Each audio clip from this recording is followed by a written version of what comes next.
ത്രിയേക ദൈവത്തിന് സ്തുതി. ഈ വരുന്ന ഞായറാഴ്ച, അതായത് ഒക്ടോബർ 6-ാം തീയതി, മാർത്തോമ സന്നദ്ധ സുവിശേഷക സംഘദിനമായി സഭ വേർതിരിച്ചിരിക്കുന്നു. ഓരോ മാർത്തോമക്കാരും ദൈവരാജ്യ സുവിശേഷ സാക്ഷികൾ എന്ന വിഷയമാണ് അന്ന് ചിന്തയ്ക്കായി നൽകിയിരിക്കുന്നത്. Every Marthomite is a witness to the kingdom of God.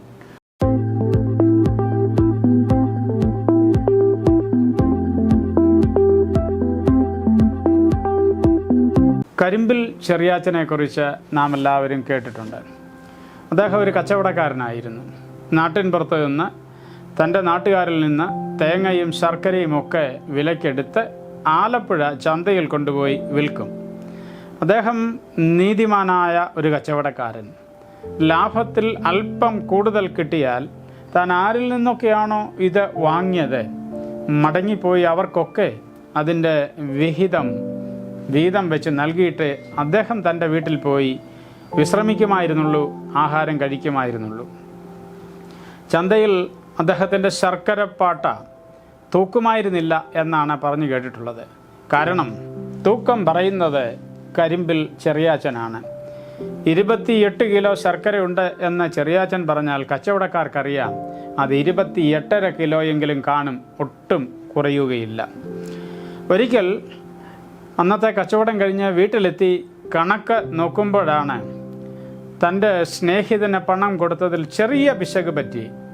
ഏതാനും ചെറിയ നാണയങ്ങളുടെ പിശക് പറ്റി. അത് മനസ്സിലാക്കിയ ചെറിയാച്ചൻ അന്ന് രാത്രി തന്നെ ആ സ്നേഹിതൻ്റെ വീട്ടിലെത്തി കണക്കിനനുസരിച്ച് തനിക്ക് പറ്റിയ പിഴ വേറ്റി പറഞ്ഞുകൊണ്ട് പണം കൊടുത്ത് മടങ്ങുന്നു. ആ ഹൈന്ദവ സ്നേഹിതൻ പറയുകയാണ്, ആ ചെറിയാച്ചൻ വാസ്തവമായും ഒരു വിശുദ്ധനാണ്. ചെറിയാച്ചൻ വാസ്തവമായും ഒരു വിശുദ്ധനാണ്. മാർത്തോമ സന്നദ്ധ സുവിശേഷക സംഘം 100 വർഷം പൂർത്തീകരിച്ച് 2-ാം നൂറ്റാണ്ടിലേക്ക് പ്രവേശിച്ചിരിക്കുന്നു. ഇത് 2-ാം നൂറ്റാണ്ടിലെ ആദ്യ സംഘ ദിനമാണ്. ഓരോ മാർത്തോമക്കാരും ദൈവരാജ്യ സുവിശേഷ സാക്ഷികൾ എന്ന വിഷയത്തോടെ അധികരിച്ചാണ് നാം ഈ ദിവസങ്ങളിലെ ചിന്ത ക്രമീകരിച്ചിരിക്കുന്നത്. അപ്പോസ്തല പ്രവൃത്തി 1-ാം അധ്യായം 8-ാം വാക്യം പറയുന്നു, you will be my witnesses, നിങ്ങൾ എൻ്റെ സാക്ഷികൾ ആകും. എബ്രഹാം മാർത്തോമ തിരുമേനി അതോട് ചേർത്ത് പറഞ്ഞു, ഓരോ മാർത്തോമക്കാരനും ഓരോ സുവിശേഷകനാണ്. ദർശന സാക്ഷാത്കാരത്തിൻ്റെ 100 വർഷങ്ങൾ, സഫലമായ 100 വർഷം പൂർത്തീകരിച്ച് ശതാബ്ദിയും കൊണ്ടാടി സംഘം 2-ാം നൂറ്റാണ്ടിലേക്ക് കാലുകുത്തിയിരിക്കുമ്പോൾ ദൈവരാജ്യ സുവിശേഷ സാക്ഷ്യം എപ്രകാരമാണ് നിർവഹിക്കുന്നത് എന്ന് ഇന്നത്തെ വേദഭാഗങ്ങളുടെ വെളിച്ചത്തിൽ ചുരുക്കമായിട്ട് നമുക്ക് ചിന്തിക്കാം. ഇന്ന് നൽകപ്പെട്ടിരിക്കുന്ന 1-ാം പാഠഭാഗം രാജാക്കന്മാരുടെ 2-ാം പുസ്തകം 7-ാം അധ്യായം 3 മുതൽ 11 വരെയുള്ള വാക്യങ്ങളാണ്. 2 കിങ്സ് ചാപ്റ്റർ 7 വേഴ്സസ് 3-11. ഇസ്രയേലിൽ ക്ഷാമം, യുദ്ധമാണ് കാരണം. ആരാം രാജാവായ ബെൻഹദദ് ശമരിയെ വളഞ്ഞിരിക്കുന്നു. പ്രബല രാജ്യമാണ് ആരാം. ഇസ്രയേൽ ബലഹീനമാണ്. രാജാവ് ഇസ്രയേലിനെ വളഞ്ഞ് യുദ്ധത്തിന് വേണ്ട വട്ടം കൂട്ടി അവരെ ചുറ്റിച്ചുകൊണ്ടിരിക്കുന്ന ഒരു സാഹചര്യം. അപ്പോൾ കടുത്ത ക്ഷാമം.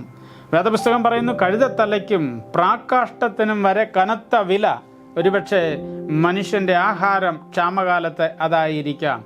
അമ്മമാർ മക്കളെ പുഴുങ്ങി തിന്നുന്നു എന്നത് അവിടെ രേഖപ്പെടുത്തിയിരിക്കുന്നു. എലീശ പ്രവാചകൻ രാജാവിനോട് അറിയിച്ചു, നാളെ ഈ നേരത്ത് സമൃദ്ധിയായ ഭക്ഷണം ലഭ്യമാകും. അതനുസരിച്ച് പിറ്റേ ദിവസം ഭക്ഷണം സമൃദ്ധമായി ലഭിക്കുന്നു. ആരാം സൈന്യം പരാജയഭീതിയിൽ പിന്തിരിഞ്ഞോടി എന്ന് വേദപുസ്തകം രേഖപ്പെടുത്തുന്നു. തങ്ങളെ വളഞ്ഞിരിക്കുന്ന ശത്രു സൈന്യം ക്യാമ്പ് വിട്ട് ഓടിപ്പോയ വിവരം ആദ്യം കണ്ടെത്തിയത് 4 കുഷ്ഠരോഗികളാണ്. ആവശ്യത്തിന് ഭക്ഷിച്ച ശേഷം വിലയുള്ളതൊക്കെ ശേഖരിക്കുമ്പോൾ അവർക്ക് ഒരു തിരിച്ചറിവുണ്ടാകുന്നു. അവർ തമ്മിൽ പറയുകയാണ്, നാം ചെയ്യുന്നത് ശരിയല്ല. ഇന്ന് സദ്വർത്തമാന ദിവസമല്ലോ, നാമോ മിണ്ടാതിരിക്കുന്നു. നേരം പുലരും വരെ നാം താമസിച്ചാൽ നമുക്ക് കുറ്റം വരും.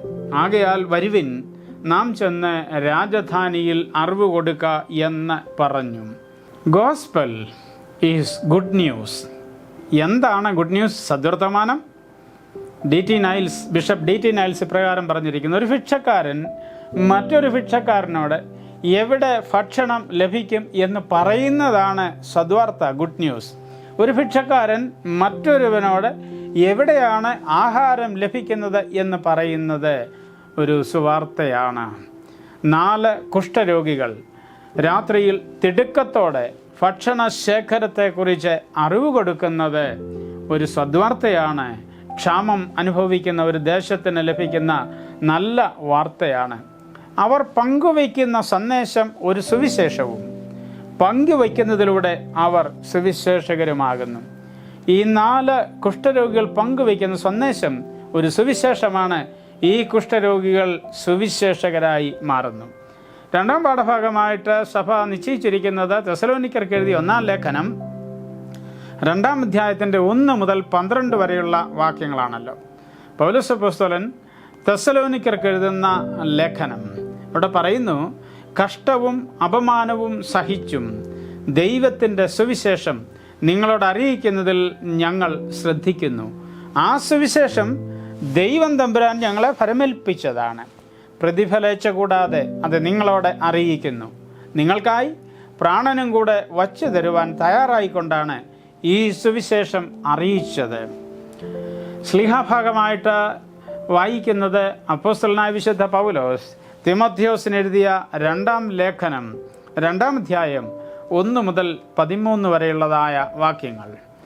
മരണാസന്നനായി റോമിലെ കാരാഗ്രഹത്തിൽ കിടന്നുകൊണ്ട് പ്രിയ ശിഷ്യനും വിശ്വാസത്തിൽ നിജപുത്രനുമായ തിമോഥെയോസിന് സുവിശേഷത്തിൻ്റെ ബാറ്റൺ കൈമാറിക്കൊണ്ട് എഴുതുകയാണ് വന്യ വയോധികനായ പൗലോസ് അപ്പോസ്തലൻ. അദ്ദേഹം പറയുന്നു സുവിശേഷത്തിന് വേണ്ടി ഏറെ ഓടുകയും അധ്വാനിക്കുകയും ചെയ്ത പൗലോസ് തിമോഥെയോസിനോട് പറയുന്നത് സ്വന്തം ശക്തിയിൽ ആശ്രയിച്ചുകൊണ്ടല്ല, ദൈവകൃപയിൽ ആശ്രയിച്ചുകൊണ്ട് സുവിശേഷമാകുന്ന നിധി കാത്തുകൊള്ളുകയും മറ്റുള്ളവരിലേക്ക് പകരുകയും ചെയ്യണം. സുവിശേഷത്തിന് വേണ്ടി കഷ്ടം സഹിക്കുവാൻ ഒരുങ്ങണം. സുവിശേഷകൻ്റെ പ്രവൃത്തി ചെയ്യുന്നവനാകണം. സുവിശേഷമായി മാറണം. എന്താണ് സുവിശേഷം? പൗലോസ് അവിടെ പറയാൻ ശ്രമിക്കുന്നുണ്ട്. ദാവീദിൻ്റെ സന്തതിയായി ജനിച്ച് മരിച്ച് ഉയർത്തെഴുന്നേറ്റിരിക്കുന്ന യേശു ക്രിസ്തുവാണ് സുവിശേഷം. പൗലോസ് അത് വിവരിക്കുമ്പോൾ ഈ തൻ്റെ ലേഖനങ്ങളിൽ ഉപയോഗിക്കുന്ന, പ്രത്യേകിച്ച് ഈ അധ്യായത്തിൽ ഉപയോഗിക്കുന്ന രണ്ടാം ലേഖനം 2-ാം അധ്യായത്തിൽ ഉപയോഗിക്കുന്ന ഒരു ഇമേജറി ഉണ്ട്. 3 ഇമേജറീസ് ഉപയോഗിക്കുന്നുണ്ട്. 3 ചിത്രങ്ങൾ: പടയാളി, കായിക താരം, കർഷകൻ. യുദ്ധമുഖത്ത് തന്നെ ശുഷ്കാന്തിയോടെ കാണപ്പെടുന്നവനാണ് പടയാളി.